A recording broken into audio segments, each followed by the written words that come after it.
पुढे 16व्या वर्षाचे फायदे आम्हाला दिसतील तर हेच विद्यार्थी या बाजूला बसलेले दिसतील. ही गोष्ट या देशात घडायला नको. म्हणून मुद्दा सांगायचा फक्त इतकाच आहे की 18 वर्षापासून जर आम्ही 16व्या वर्षात वयोमर्यादा करतो आहोत तिथे विचारांची नैतिकता वाढवत आहोत. मग आमचे विद्यार्थी जर साहित्यिक स्वरूपातून आपल्या जीवांचा आकांत वाढवत आहेत तर इथे बौद्धिक आतंकवाद निर्माण होतोय. मग आम्हाला हा विचार करायला नको की आम्ही नेमकं काय करतो. आम्ही आमच्या मुद्द्यापासून भरकटायला नको. आम्हाला 16 वर्ष ही जी वयोमर्यादा या ठिकाणी लादून दिली आहे ही अतिशय योग्य आहे आणि अतिशय महत्वपूर्ण आहे, कारण आमची चिंतनाची वयच हे 16 वर्षाचं आहे. एवढे बोलतो, थांबतो. सहमति से सेक्स करने के लिए योग्य है. 5 साल बाद में बलात्कार की अगर घटना नहीं रुकती और बढ़ती है फिर आप 14 पे सहमति दिखाएंगे? नहीं अंकल, पूरी तरह एक बात हम लोगों को ये भी समझनी चाहिए कि अन्ना हजारे ने टोपी पहन के जो भी आंदोलन अपने देश में किया था वहां पर उन्होंने एक स्टेटमेंट कहा था कि मैं इस देश का पूरा भ्रष्टाचार दूर नहीं कर सकता हूं, मैं 60% तो कर सकता हूं, इतना उन्होंने कहा था. फिर हम एक म्हणजे आपलं एक छोटंसं पाऊल आहे या गोष्टींसाठी उचलण्यासाठी. गव्हर्नमेंट आतापर्यंत काही करत नाही म्हणून शिव्या घालणारे आपणच लोक असतो. मग गव्हर्नमेंट आता काहीतरी करते आहे आणि ते नैतिकतेच्या दृष्टिकोनातून करते आहेत. जो मंत्री है 18 साल की लड़की से सेक्स करने के इसमें फंसे हुए वो अपने खुद को बचाने के लिए 16 साल कर रही है, अपने राजनीतिक फायदा उठा रहे हैं. पण एक बात बताइए मुझे, 16 साल की उम्र में सेक्स करने के सामाजिक, आर्थिक, शारीरिक और राजनीतिक क्या क्या फायदे आप बताइए. हो सकता है ये लोग आपके साथ में आगे बढ़ जाए. पहिला सामाजिक मुद्दा हा आहे की पहिला सामाजिक मुद्दा म्हणजे असा, पालक वर्ग हा समाजाचा एक अविभाज्य घटक आहे. प्रशांत ठाकरे यांनी आपले प्रखर विचार मांडले. इथे उपस्थित असलेले 5 समर्थक आणि 5 विरोधक या प्रत्येकाने आपली आपली बाजू मांडण्याचा प्रयत्न केला. मित्रांनो, होऊ शकते कदाचित आपले लोक, आपली संसद कदाचित हा विचार करेल की 16 वर्ष नाही 18 वर्ष हे आता वय ठेवलं पाहिजे, पण कदाचित चालून भविष्यामध्ये त्यांच्या मनात पुन्हा हा विचार आला की आपण शारीरिक संबंधासाठी वय हे 16 ठेवायला पाहिजे. त्यावेळेस काय होईल तेव्हा सुद्धा ही चर्चा तेवढीच पोषक ठरेल. मित्रांनो, मी कुठल्या एका बाजूने इथे बोलणार नाहीये. हा प्रश्न आपण सर्वांसमोर मांडला आहे, अमरावतीच्या जनतासमोर मांडलेला आहे आणि या प्रश्नाचं उत्तर अमरावतीच्या प्रत्येक व्यक्तीने आपापल्या पद्धतीने घ्यावा. पण आमचा हाच प्रयत्न होता की तरुणाई या विषयावर काय बोलते, आजचा युवा या विषयावर काय बोलते आणि त्यांचे काय विचार आहे. कारण शेवटी निर्णय घेणारे लोक हे तर संसदेमध्ये बसलेले आहे, पण आजचा जो सामान्य व्यक्ती आहे, सामान्य युवा आहे, त्याच्या भावना सुद्धा लोकांपर्यंत पोहोचल्या पाहिजे. हीच आमची यापासून एक अपेक्षा होती आणि मला असं वाटतं की या विषयावर प्रत्येक वक्त्यांनी चांगलाच न्याय दिला आहे. 50 साल पहले अगर ये कायदा होता था तो अच्छा होता था, आपका ऐसा बोलना है. जैसे आज जानवर कट रहे हैं वैसे आज इंसानों के लिए कतलखाने बनते थे. नहीं, अगर 50 साल पहले ये कायदा होता था वो अगर हमारे मित्रों ने कहा भी होगा, लेकिन बात यह है कि जो आज की मेंटेलिटी आज हमारे समाज में है उस मेंटेलिटी के हिसाब से अगर आप लोग देखें, आपण हा विचार करू नका की आज आपल्या देशाची संस्कृती आपल्याला काय सांगते. संस्कृती ही म्हणजे तथागत बुद्धांच्या सिद्धांतानुसार परिवर्तन ही काळाची गरज आहे आणि जेव्हा जेव्हा परिवर्तन होईल तेव्हा तेव्हा नवीन काहीतरी निर्माण होईलच, मग ते वाईट असेल किंवा ते चांगलं असेल. पण आज आपल्या समोर एक यक्ष प्रश्न निर्माण झाला आहे, तो म्हणजे या बलात्काराचा. मग इथं जर आपल्याला या प्रकारच्या गोष्टी, जर सपोज एक सरळ साधं उदाहरण आहे की एखाद्या माझ्या शेजाऱ्याची मुलगी आहे आणि माझा मुलगा आहे, त्या मुलीवरती माझ्या मुलाने, समजा माझ्या मुलाचं वय 16 वर्ष आहे आणि त्याच्या मुलीचं वय 16 वर्ष आहे, माझ्या मुलाने त्याच्या मुलीवर जर जबरदस्ती बलात्कार केला किंवा तिची छेडखानी करण्याचा प्रयत्न केला, त्या मुलीने त्याचा रिपोर्टही दिला, त्या माझ्या मुलाला पोलिसांनी घेऊन गेल्या आणि नाबालिक म्हणून त्याला सोडून दिलं, तर या गोष्टीमुळे त्या माझ्या शेजाऱ्याला दुःख होईल हे मात्र शाश्वत सत्य आहे. मग अशा गोष्टींना आळा बसण्यासाठीच आपण हे कायदे लागू करतो आहोत. हा मुद्दा आपण समजून घेणे अतिशय महत्वाचा आहे. आणि हा जर कायदा 50 वर्षा अगोदर जो आपण म्हणतो आहे, जरी 50 वर्षा अगोदर म्हणतो आहे, तर पण आपल्या देशामध्ये बलात्काराचं प्रमाण ज्यावेळी वाढणं सुरू झालं त्यावेळी आपल्या देशामध्ये नवीन नवीन कायदे निर्माण होणं सुरू झालं होतं. कारण आपल्या देशामध्ये PNDTचे 7 ऍक्ट असे आहेत की जे बलात्काराविषयीच नेमके आहेत आणि पुन्हा त्यात आपण भर टाकतो आहोत. फक्त आपण कायदे निर्माण करतो आहोत. हे जरी आपण असं म्हणतो की कायद्याचे किती सलाईन टोचले तरी कोणत्याच प्रवृत्ती किंवा विकृती दुरुस्त होऊ शकत नाही, पण मात्र त्याही पुढे एक जो सामाजिक दृष्टिकोन माणसाचा बदललेला आहे तो सामाजिक दृष्टिकोनही आपण बदलवणं गरजेचं आहे. मग त्यासोबत आपण सामाजिक दृष्टिकोन कशा प्रकारे घेतोय, एक डॉक्टर आहे आणि एक डाकू आहे, दोघांच्या हाती चाकू आहे, एक डाकू खून करण्यासाठी मारतो आणि एक प्राण वाचवण्यासाठी मारतो. मग आता हा कायदा जर वयाच्या 16व्या वर्षी आपण विद्यार्थ्यांच्या हातात देतो आहोत तर तेथे पालकांची सचेतता आणि आपल्या समाजाची जागृती ही तितकीच महत्वाची ठरायला लागते की त्या कायद्याचा आपण वाईट वृत्तीने विचार करता की तेवढ्या चांगल्या प्रकारे तो कायदा घेऊन आपण समाज सुधारवण्याचा प्रयत्न करता. हे ज्याच्या त्याच्या मानसिकतेचा प्रश्न आहे. मग या गोष्टीचा आपण विचार करायला पाहिजे. नाही पण हा जो 50 वर्ष अगोदरचा जो कायदा आहे हाच 50 वर्ष अगोदरचा कायदा.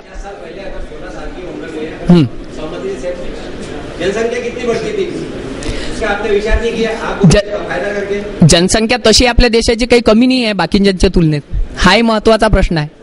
हा पुन्हा वाढणार हा मुद्दा तिथे नाही. आता त्याच्यात कायद्यात तुम्हाला पूर्ण कायद्याचा अभ्यास तुम्ही निर्भया कायद्याचा एक मिनिट निर्भया कायद्याचा आपण पूर्णतः अभ्यास करायला पाहिजे. पहिली गोष्ट महत्वाची ही आहे की निर्भया कायद्याचा आपण अभ्यास जर केला तर त्या निर्भया कायद्यामध्ये जरी आपल्याला सेक्स करण्याची अनुमती सहमती दिलेली आहे तिथे पुढे हेही सांगितलेलं आहे की गर्भधारण करू शकत नाही.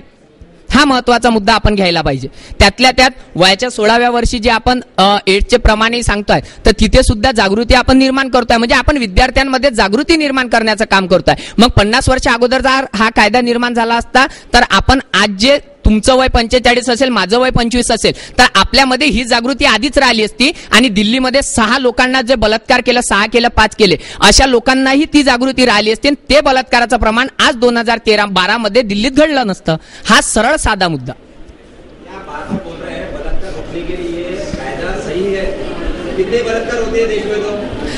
हा देशात आता बलात्कार इसके पहले आपको सूझा नहीं कि ये कानून बनने को करके?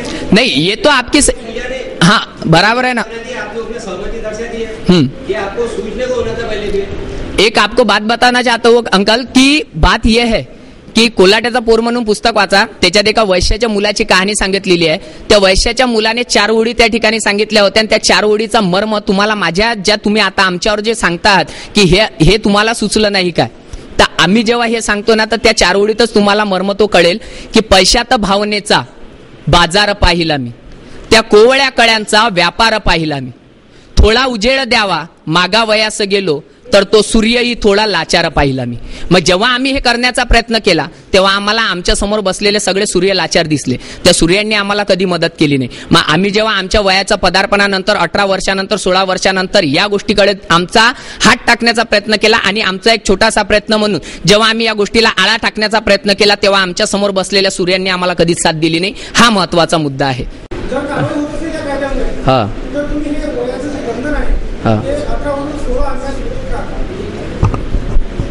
एक महत्वाचा म्हणजे मुद्दा आहे. आपलं म्हणणं असंच आहे की बाल गुन्हेगारांना एक वचक निर्माण होईल या कायद्यामुळे. तर आपला या कायद्याला विरोध काय? बाल गुन्हेगार जे आहेत ते म्हणजे त्यांच्या एखाद्या लहानशा पोराला तुम्ही शिक्षा केली म्हणजे ते जे कृत्य आहे ते करणं सोडणार नाही. 16 वर्षाचा जर आपण विचार केला तर 16 वर्ष म्हणजे आपल्या किशोर तारुण्याकडे वाटचाल राहते. तर त्या वयामध्ये फक्त आपल्या विचाराची किंवा आपले जे शारीरिक जे बदल असतील याची सुरुवात झालेली असते. ते पूर्णतः त्याचा विकास झालेला नसते. जर 16 वर्षाच्या मुलांनी जर असे कृत्य केले तर आपले सामान्य जे लहान मुलं आहेत जे शाळेमध्ये जातात, कॉलेजमध्ये जातात, यांच्यावर तशा प्रकारचे संस्कार होऊन जी वाईट भावना आहे ते याच्यामध्ये वाढणार आहे. आणि एखाद्या बाल गुन्हेगारांना शिक्षा करून हे प्रमाण थांबवता येत नाही. एखाद्या बाल गुन्हेगाराला आपण जर शिक्षा केली तर त्याचं म्हणजे हे जे अत्याचाराचं प्रमाण आहे हे कमी होणार नाही.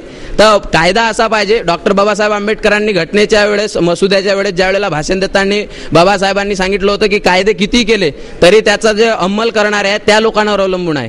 आपण जर 16 वर्षाच्या पोरावर जर आज 25-22 वर्षाच्या लोकांना जी शिक्षा होते ती शिक्षा जर त्याच्यावर अप्लाय केली तर त्याच्यात निश्चितच सुधार होणार नाही. कारण प्रत्येक स्टेपवर माणसाची शारीरिक स्थिती आणि मानसिक स्थिती याच्यावरती अवलंबून असते.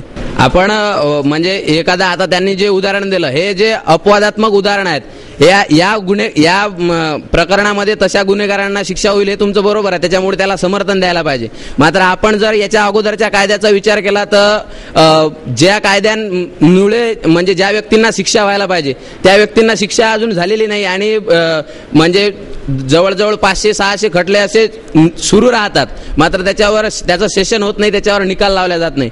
त्याच्यामुळे फक्त या एका मुद्द्यासाठी जर आपण याच्या समर्थन करत असू, परंतु याचे ड्रॉबॅक जर आपण पाहिले, याचे दोष जर पाहिले तर मोठ्या प्रमाणात, त्याच्यामुळे याला समर्थन करण्याचं काही कारण नाही. जैसे कि आप कह रहे हैं कि अगर 16 उम्र के वर्ष में शारीरिक संबंध बनाए जा सकते हैं, लेकिन अगर आप उनका ही एग्जाम्पल लें कि अगर कोई संबंध बनाता भी है और अगर उसी में ही कोई कुंवारी माँ बन जाती है और अगर हम कह सकते हैं कि वो माँ बन गई है, लेकिन उसकी जो मेंटलिटी होती है वो किस तरीके से है हमें नहीं पता कि उसके दिमाग में क्या चल रहा है.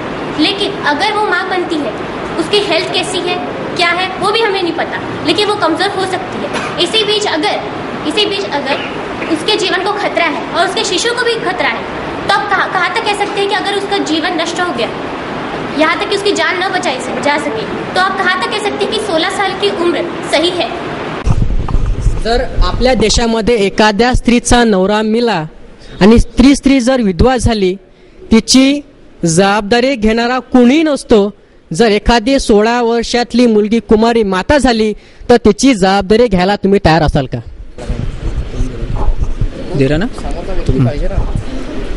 पहिला महत्वाचा मुद्दा म्हणजे निर्भया कायद्यामध्ये सहमती हा शब्द आला, हा एक वेगळा भाग. त्याच्यानंतर तिची जबाबदारी घेईल कोण. आता जर मी म्हणून वारंवार हा शब्द पुन्हा रिपीट करतो आहोत की निर्भया कायद्याचा पूर्ण अभ्यास आपण करायला पाहिजे. त्या कायद्यामध्ये अशा फक्त त्या तरतुदीमध्ये केवळ या 5 ठळक वैशिष्ट्ये जरी आपल्याला न्यूजपेपरमध्ये पाहायला मिळाले असतील तरी मूळ कायद्याचं स्वरूप हे पूर्ण संकल्पनेच्या दृष्टीने विचार करूनच निर्माण करण्यात आलं आहे. कायद्यातलं भरपूर पळवाटा आहे, मग आपण कायद्याचं बंधन का लादायचं, आपली मानसिकता का नाही बदलवायची. कायद्याने जर प्रश्न सुटत नसतील तर आणखी नवीन कायदे करण्याची तरतूद का करण्यात यावी. म्हणजे आपल्याला कायदे करण्याची काय प्रलंबित असणारे जे सगळे आहेत ते कायद्याने जर सुटत नाही आहे तर आणखी नवीन कायदे करून त्यात आणखी भर का घालायची. हा, आता यामध्ये या गुन्हेगारीच्या संबंधात म्हणजे आता वय वर्ष बरोबर हा पण त्या कायद्यावर अंमलबजावणी त्वरित झाली आणि त्या स्त्रीला त्वरित न्याय मिळाला असं एखादं उदाहरण आपल्या डोळ्यासमोर. मॅडम, तुमच्या माहितीसाठी सांगतो की 22 तारखेला मुद्दा चर्चेत येणार आहे आणि आजच्या सकाळच्याच न्यूजपेपरला या गोष्टी होणार आहे. तर नाही, चर्चा खूप झाल्या पण निर्भया कायदा अजूनपर्यंत लागू करण्यात आलेला नाही.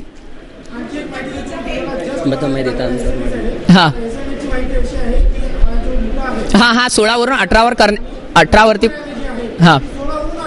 18 फायनल झालेली आहे, मान्य. बरोबर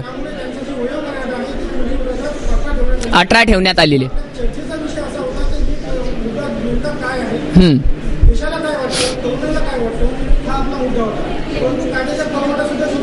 बरोबर.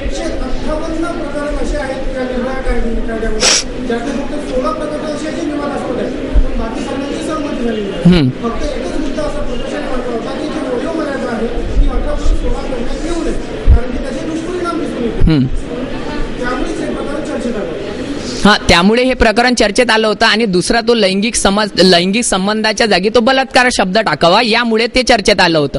मॅडमचा जो प्रश्न होता की बा असे काही प्रकरण आहेत का, तुम्ही एखादं उदाहरण द्याल का की जिथे अशी 16 वर्षाच्या विद्यार्थ्यांना मुलांना शिक्षा झाली आहे. पण मला हे सांगायचं आहे की कायदाच अजून पारित झाला नाही तर मग शिक्षा होणे हा तर मोठा प्रश्न आहे.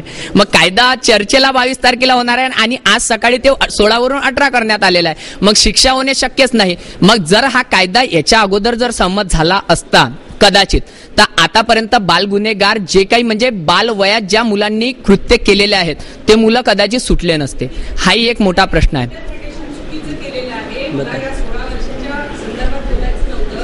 असे अनेक गुन्हे आहेत त्या संदर्भातले 18 वर्ष असो 25 वर्ष असो 50 वर्ष असो त्या संदर्भातल्या गुन्ह्यांच्या संदर्भात निर्णय घेतला का नाही घेतला. बरोबर.